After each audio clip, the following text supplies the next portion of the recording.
आज की प्रेस वार्ता के लिए सबसे पहले आपका यहाँ पर स्वागत है और आपको धन्यवाद करता हूँ कि आप शॉर्ट टर्म में बुलाने पर यहाँ पर पहुँचे। और इस प्रेस वार्ता का जो मुख्य उद्देश्य यही है कि शुक्रवार को 11 बजे माननीय मुख्यमंत्री ठाकुर सुखविंदर सिंह सुक्खू जी ने अपना प्रथम बजट 14वीं विधानसभा का प्रस्तुत किया। और आम घर से निकले हुए एक व्यक्ति ने जो ऊंचाइयों का मुकाम जो प्राप्त किया और एक मुख्यमंत्री के तौर पर इस प्रदेश की बागडोर संभाली, उसके लिए उनको बधाई और प्रथम बजट के लिए भी बधाई। चुनौतीपूर्ण इस बजट में उन्होंने पूरे प्रदेश के सर्वांगीण विकास के लिए बहुत सारी योजनाओं का शुभारंभ करने की घोषणा की है। विपरीत आर्थिक परिस्थितियों के चलते पूर्व में जो भारतीय जनता पार्टी की सरकार इस प्रदेश में काबिज थी, उन्होंने जो आर्थिक कुप्रबंधन के चलते इस प्रदेश को 75,000 करोड़ के ऋण के तहत जो है अपना पिछला लेखा जोखा छोड़ा है। बावजूद उसके सीमित संसाधनों के बावजूद ठाकुर सुखविंदर सिंह सुक्खू जी ने एक बहुत ही अच्छा बजट हमारे प्रदेश के लिए दिया है। इसमें जो सबसे बड़ी बात है ओपीएस को बहाल करना, जो कर्मचारियों की बहुत बड़ी मांग थी। और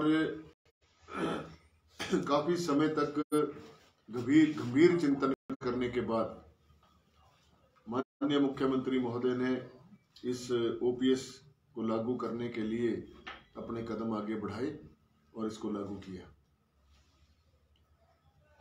बहुत बड़ी योजना है और बहुत से लगभग 2 लाख के 1.5 लाख के करीब जो है हमारे कर्मचारी इससे लाभान्वित हों। साथ ही में 53,413 करोड़ रुपए का बजट जो है वो प्रस्तावित है इस वर्ष के लिए। उसमें विभिन्न योजनाएं इसमें चलाई जाएंगी और मुख्य रूप से जो हमारे स्थानीय जो बेरोजगार बच्चे हैं उनके लिए इस बजट में उन्होंने केंद्र में उनको रखा है। और मैं समझता हूं कि इससे उनके भविष्य में आने वाली जो चुनौतियां हैं उनको वो पार पा सकेंगे। जैसा कि मछली पालन को लेकर उन्होंने एक बहुत बड़ी योजना स्थापित करने की बात कही है कि जो व्यक्ति अपना मछली पालन का कार्य करना चाहता है उसे 80% जो है सब्सिडी दी जाएगी। और काफ़ी बड़ी राशि है जो 80% जो उनको लाभ मिलेगा सब्सिडी के तौर पर।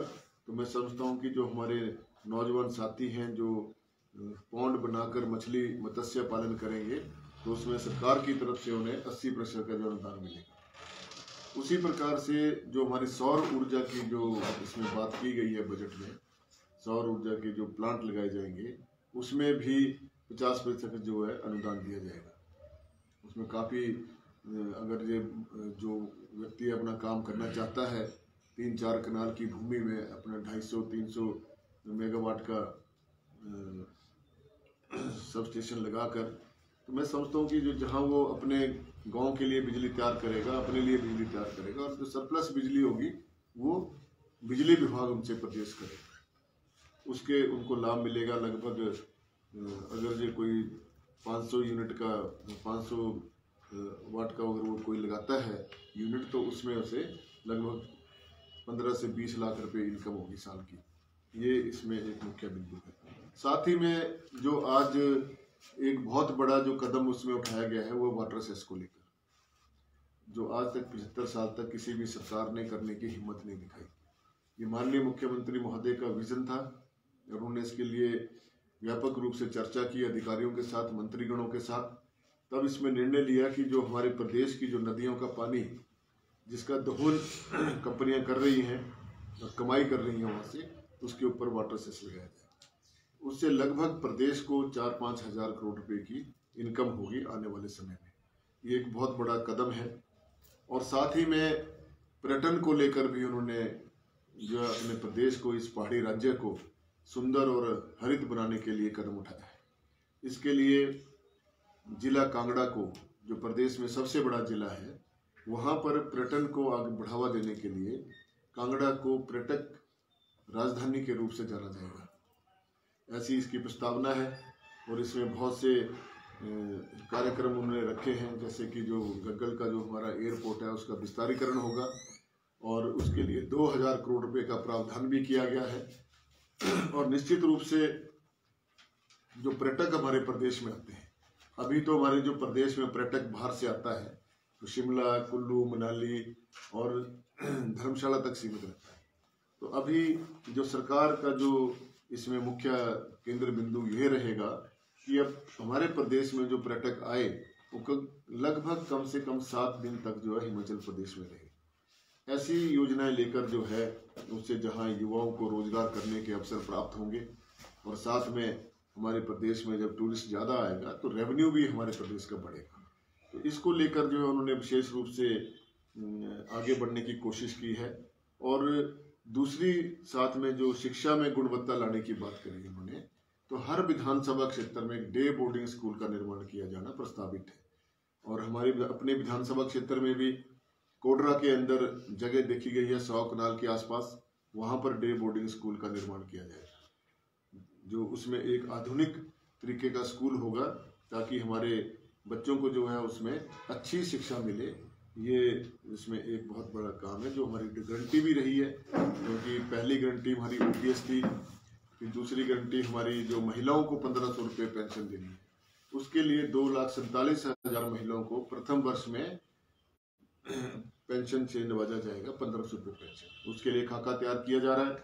आने वाले समय में जो भारतीय जनता पार्टी के लोग निंदा कर रहे थे कि गारंटियों का क्या होगा, तो उन गारंटियों में लगातार क्रमवार, क्योंकि 5 वर्ष में ये गारंटियां पूरी होनी है, तो उसके लिए जो बड़ा जो इसमें काम किया है, जो हमारी विधवा महिलाएं हैं उनके लिए 7,000 महिलाओं को मकान के लिए 1.5 लाख रुपए की राशि दी जाएगी, जिससे वो अपना भवन बना सकेंगी और उसमें किसी भी प्रकार की इनकम की दायरा नहीं रहेगा। ये एक बहुत बड़ी योजना है, खासकर उन महिलाओं के लिए जो विधवा हो जाती हैं या एकल नारियां हो जाती हैं, जिनके पास कमाई का कोई साधन नहीं होता है और जो अपने आप को बेसहारा समझती हैं, उसके लिए सरकार जो है सहारा बनकर आगे आई है। तो ये एक बहुत बड़ी स्कीम है, योजना है। इसमें लगभग 7,000 के आसपास महिलाएं लाभान्वित होंगी। और दूसरी एक और योजना है जो हमारी स्कूल की छात्राएं हैं 18 से 22-23 साल वर्ष की, जो स्कूल जाती हैं, कॉलेज जाती हैं, उनको स्कूटी परचेज करने के लिए 25,000 रुपये की अनुदान राशि दी जाएगी। ये भी एक बच्चों को एक, और वो भी इलेक्ट्रिक स्कूटी। और एक योजना जो मुख्यमंत्री की एक बहुत बड़ी योजना है कि इस प्रदेश के अंदर पर्यावरण को नुकसान ना हो, पोल्यूशन ना हो, उससे बचाने के लिए उन्होंने हमारे प्रदेश की जितनी भी परिवहन विभाग की जो बसें हैं उनको इलेक्ट्रीफाई करना है और इलेक्ट्रिक बसों का ऑर्डर भी दे दिया गया है। तो आने वाले 3-4 वर्षों में वो बसें हमारे प्रदेश की जो परिवहन विभाग की जो बसें हैं वो सारी जाएगी। और इसी के साथ धीरे धीरे फिर जब जो लोग जो प्राइवेट क्षेत्र में भी अपने इलेक्ट्रिकल गाड़ियां खरीदना चाहते हैं, उसमें भी भारी भरकम जो है वो सरकार ने छूट देने की घोषणा की है। जैसे किसी ने ट्रक खरीदना है, अगर 80 लाख का ट्रक है वो, तो 40 लाख रुपए की सब्सिडी सरकार उसमें दे। इलेक्ट्रिकल बसों का रूट परमिट जारी करने की भी घोषणा की है, जो हमारे बेरोजगार बच्चों को मिलेंगे, जो अपने क्षेत्र में अपना कार्यक्रम चलाएंगे, उसमें भी विशेष रूप से अनुदान राशि उनको दी जाएगी। और इसी प्रकार से जो हमारे पैरा वर्कर्स हैं, मनरेगा कामगार, छोटे दुकानदार तथा अन्य वर्गों का कल्याण के बारे में भी सोचा गया है। जैसे कि हमारे दुकानदार हैं, छोटे रेडी फड़ी वाले हैं या छोटी दुकानदारी करते हैं, उनको सरकार 25,000 रुपये तक का अनुदान राशि देगी और ये उनके लिए एक राहत की बात है। और साथ में जो हमारे कृषि के क्षेत्र में, बागवानी के क्षेत्र में, पशुपालन के काम जो काम करेंगे, उसके लिए भी एक दूध गंगा योजना का आरंभ किया जा रहा है, जिसमें सरकार जो है 100 रुपये प्रति लीटर जो है भैंस का दूध और 80 लीटर जो है गाय का दूध खरीदा जाएगा। इसके लिए भी विशेष रूप से कार्य योजना के ऊपर काम किया जाएगा। ताकि जो हमारे नौजवान साथी हैं वो पशुपालन का काम करें, और हॉर्टिकल्चर के काम के लिए भी जो लोगों को जो है उसमें सब्सिडी का प्रावधान किया गया है, ताकि लोग जो है अपने खेतों में काम करें और अपनी आर्थिकी को भी सुदृढ़ करें। और साथ ही में जो हमारी स्वास्थ्य की जो सेवाएं हैं उसके लिए माननीय मुख्यमंत्री महोदय ने एक सोच तैयार की है कि हर विधानसभा क्षेत्र में एक मॉडल अस्पताल जो है उसको अपग्रेड किया जाएगा। जैसे हमारे बड़सर का सिविल हॉस्पिटल है, इसको एक मॉडल के रूप में तैयार किया जाएगा। यहाँ पर सिटी स्कैन, अल्ट्रासाउंड और MRI तक की सुविधाएं और तमाम जो उपकरण होते हैं जो प्राथमिक स्तर पे चाहिए होते हैं वो सारे के सारे यहाँ स्थापित किए जाएंगे आने वाले वर्षों में, ताकि लोगों को उनके घर द्वार में स्वास्थ्य का सुविधा मिले, और जो गंभीर रूप से जो रोगी हैं उनको तभी शिफ्ट किया जाए ताकि उनको वहाँ पे ज़्यादा धक्के न खाने पड़े। और साथ में रोबोटिक सर्जरी का जो उन्होंने एक विशेष रूप से जो हमारे जितने भी मेडिकल कॉलेज हैं 5 के 5 उनमें रोबोटिक सर्जरी का इंतजाम किया जाएगा, ताकि वहाँ पर लोगों को ज़्यादा समय तक हॉस्पिटल में चक्कर न काटने पड़े, ये भी। और साथ में जो हमारा जो कैजुअल्टी का जो विभाग है वहाँ पर अमूमन देखने को मिलता है, जब कोई एक्सीडेंट हो जाता है या कोई गंभीर बीमार जब पहुँच जाते हैं रोगी कैजुअल्टी में, तो एक ही बेड पर 2-2 मरीज होते हैं, जिससे वहाँ पे इलाज करना डॉक्टरों को मुश्किल होता है। तो उसके लिए सरकार ने इस बजट में प्रावधान किया है कि हर मेडिकल कॉलेज में क्रिटिकल केयर सेंटर 50 बिस्तर का जो है कम से कम खोला जाएगा, ताकि वहाँ पर मरीजों को सही उपचार मिल सके। इसके लिए विशेष कदम जो है इस बजट के माध्यम से रखे गए हैं। और साथ ही में अमूमन जो कैजुअल्टी में डॉक्टर्स होते हैं उनके ऊपर बहुत ज़्यादा प्रेशर होता है काम करने का। अभी जो हमारे शिमला का IGMC है या अन्य हमारे मेडिकल कॉलेज हैं जहाँ पर रश बहुत जाता है मरीज का, तो एक डॉक्टर को 12-12, 14-14 घंटे काम करना पड़ता है। तो उन सारी बातों को देखते हुए माननीय मुख्यमंत्री महोदय ने प्रावधान किया है कि वहाँ पर कम से कम सुनिश्चित करेंगे कि 6 से 7 घंटे तक डॉक्टर की ड्यूटी हो, ताकि वो आराम भी कर सके और सही तरीके से काम भी कर सके। उसके लिए नए डॉक्टर्स भर्ती किए जाएंगे और उनको हर प्रकार की सुविधाएं उपलब्ध करवाई जाएंगी। तो इसके लिए जो एक मॉडर्न हॉस्पिटल जो है हमारे प्रदेश में तैयार होंगे, उसके लिए विशेष रूप से कदम उठाए जाएंगे और उसमें बजट का प्रावधान भी किया है लिखित बार में। और साथ ही में शिक्षा में गुणवत्ता के लिए तो मैंने आपको बता ही दिया कि, और साथ में जो हमारे माननीय जो पंचायतों के सदस्य हैं या नगर पंचायतों के सदस्य हैं और म्युनिसिपल कॉरपोरेशन के मेयर, डिप्टी मेयर और काउंसलर्स हैं, उनके मानदेय भी बढ़ाए गए हैं, और जिससे उनको अपना जो संचालन का कार्य संचालन करने के लिए लाभ मिलेगा। और साथ में जो हमारे प्रदेश को ग्रीन एनर्जी स्टेट बनाने का जो मुख्यमंत्री का एक स्वप्न है, उसके लिए जहां उन्होंने लोगों से आग्रह किया है कि वो आगे आए, और हमारा भी बनता है कि हम सारे जो है इसमें उनका सहयोग करें सरकार का। और साथ में जो है और सामाजिक सुरक्षा के दायरे में जितने भी लोग आते हैं, चाहे वो आंगनबाड़ी के लोग हैं, चाहे आशा वर्कर्स हैं, चाहे वो मिड डे मील वर्कर है, और हमारे जो ये मल्टीटास्क वर्कर हैं, उनके भी मानदेय बढ़ाए गए। उनके भी जो सिलाई कढ़ाई की मशीन की जो महिलाएं हैं वो सारा इस बजट में परिलक्षित किया गया है। तो ये जो एक मोटे मोटे जो विशेष बिंदु हैं सरकार की तरफ से काम करने के, वो आपके समक्ष मैंने रखे हैं। आप कुछ पूछना चाहते हैं तो उसमें आपका स्वागत। सर, हिमाचल प्रदेश के इतिहास में पहली बार हुआ जो विपक्ष के विधायक थे, उन्होंने विधानसभा में जो प्रश्न रखा उन्होंने विधायक निधि को लेकर, उसका मोस्टली जितना हम लोग जानते हैं या पढ़ा है या संविधान कहता है, या विधायकों को अगर अपनी बात रखनी थी विपक्ष के विधायकों को, तो वो विधानसभा के अध्यक्ष के पास जाते। तो आप इस पर क्या कहना चाहेंगे सर?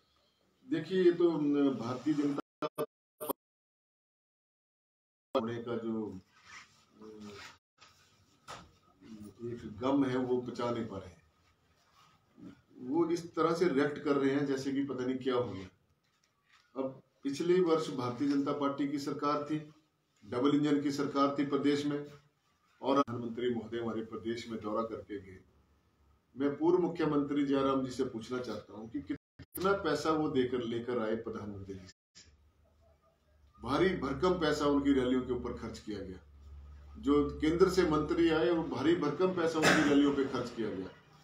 लेकिन प्रदेश को उसके एवज में क्या मिला? 28,000 करोड़ रुपए का कर्जा जो है उन्होंने अपने कार्यकाल में लिया। ऐसे ही कॉलेज खोल दिए कई जगह पर, वहां पर आधारभूत ढांचा ना, इंफ्रास्ट्रक्चर कुछ नहीं, ना वह प्रोफेसर ना कुछ नहीं, ना तो उन्होंने प्रोफेसरों की भर्ती की। हमारे अपने ही कॉलेज में यहाँ पर प्रोफेसरों की सीटें खाली है, डीपी की पोस्ट खाली है, और अन्य जो हमारे प्रोफेसर उनकी पोस्टें खाली पड़ी है। कोई भर्ती तक इन्होंने नहीं की पिछले 5 वर्षों में, कोई आधारभूत ढांचा तैयार नहीं किया। और जब चुनाव का समय आया उससे 6 महीने पहले धड़ाधड़ 900 जो है इन्होंने ये संस्थान खोल दिए, और ये भी नहीं सोचा कि इनका कितना फर्क पड़ेगा। इतने संस्थान खोलने के बावजूद भी वो विपक्ष में बैठे, तो इसके बारे में सोचने की जरूरत है। यदि जब हम और माननीय मुख्यमंत्री महोदय जो हमारे प्रदेश के हैं अभी वर्तमान में, ठाकुर सुखविंदर सिंह सुक्खू जी, उनकी सोच क्या है? वो चाहते हैं कि हम ये नहीं चाहते कि संस्थान ना खुले, लेकिन वो चाहते हैं कि पहले संस्थानों को चलाने के लिए पूरा इंफ्रास्ट्रक्चर तैयार किया जाए, टीचर भर्ती हो, प्रोफेसर भर्ती हो, डॉक्टर भर्ती हो, तब तो हम संस्थान खोल लें। अब एक संस्थान खोलते हैं, इधर उधर से आप दाएं बाएं से डेपुटेशन पे वहां टीचर भेज देते हैं, दूसरी जगह वो संस्थान खाली हो जाता है, और ये समस्या आज हमारे सामने आ रही है। सारी समस्याओं को देखते हुए माननीय मुख्यमंत्री ने वो लिया को तो अभी जारी कर दिया, और 10 लाख उसमें और बढ़ा दी। 2 करोड़ मिलती थी पहले प्रति वर्ष की, 10 लाख और बढ़ा दी उसमें। इन्होंने इतना हल्ला डाला उसमें, जो गैर वो था उनके इसको नहीं करना चाहिए था ऐसा। वो तो स्टेट बजट में से पैसा निकाल के विधायकों को दिया जाता है कि वो अपनी इच्छा के अनुसार अपने क्षेत्र के विकास में पैसा खर्च कर सके, और वो मुख्यमंत्री ने किया। उन्होंने सिर्फ जो पिछली जो एक किस्त थी उस पर रोक लगाई थी, ना कि विधायक निधि को बंद किया।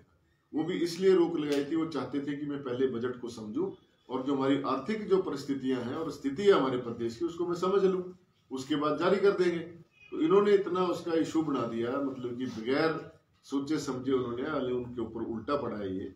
तो आज पिछले कल भी मैं जयराम ठाकुर जी की स्पीच सुन रहा था, जिसमें बोल के जी सहारा योजना बंद कर दी, हिम केस योजना बंद कर दी, सामाजिक योजनाएं बंद कर दी। ऐसा तो कुछ है ही नहीं। जो सामाजिक योजनाएं हैं उनको बढ़ावा ही दिया गया है, उनको घटाया नहीं गया, उसमें बढ़ोतरी हुई है ये। लेकिन सिर्फ एक चर्चा करने का और समाचार पत्रों की सुर्खियों में रहने के लिए उन्होंने इस प्रकार के जो ऊंचे हथकंडे अपनाए हैं, वो सरासर अनैतिक हैं, मैं ये मानता हूँ। जब हम विपक्ष में थे, हम भी विरोध करते थे, लेकिन हम तथ्यों के आधार पर विरोध करते थे, और ये तथ्यों के आधार पर विरोध किया नहीं इन्होंने। कहीं चेन लेके पहुंच गए वहां पे सदन के अंदर, कोई अच्छी बात थोड़ी होती है। और इस प्रकार से उन्होंने एक अव्यवस्था का वहां पे माहौल तैयार करने की कोशिश की, और माननीय मुख्यमंत्री ने बहुत ही सहज तरीके से उनको उनकी बातों को लिया, और उससे आगे बढ़कर उन्होंने बढ़ाकर जो इस बजट का जो उन्होंने हमें दिया है, ये मैं उनका धन्यवाद करता हूँ और बधाई देता हूँ माननीय मुख्यमंत्री महोदय को, उनकी सोच को, एक सकारात्मक सोच से और बृहद सोच के साथ चलकर वो प्रदेश का विकास करने की उन्होंने जो बीड़ा उठाया है, उसके लिए मैं उनको बधाई देता हूँ।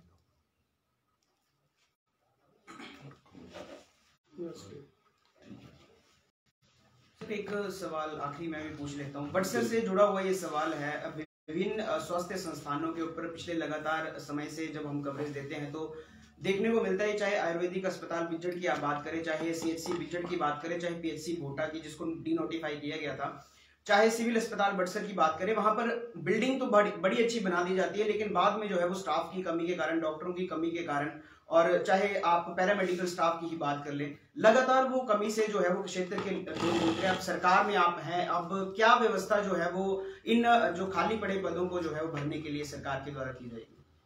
देखिए, अभी पिछले 5 वर्षों में तो सरकार ने कोई पद भरे नहीं, और सबसे बड़ी बात जो इंफ्रास्ट्रक्चर तैयार होना था हमारे सिविल हॉस्पिटल का, वो उन्होंने किया नहीं। और अभी इस बजट में मुख्यमंत्री महोदय ने, जैसा कि मैंने कहा, वो एक मॉडर्न टेक्नोलॉजी के साथ अपने क्षेत्र में एक मॉडल हॉस्पिटल तैयार करने की उन्होंने बात कही है। उसके लिए बजट का प्रावधान भी किया गया है, और जैसे जैसे हमारे इसके एस्टीमेट बनते जाएंगे और वैसे वैसे अपने उनको हॉस्पिटल्स को हम अपग्रेड करेंगे और उनके अंदर अच्छी सुविधाएं देंगे। और उसमें जैसे CT स्कैन की मशीन है, अल्ट्रासाउंड की है, विधानसभा क्षेत्र में एक मॉडल हॉस्पिटल तैयार किया जाएगा जिसमें सारी सुविधाओं से लेस वो हॉस्पिटल होगा।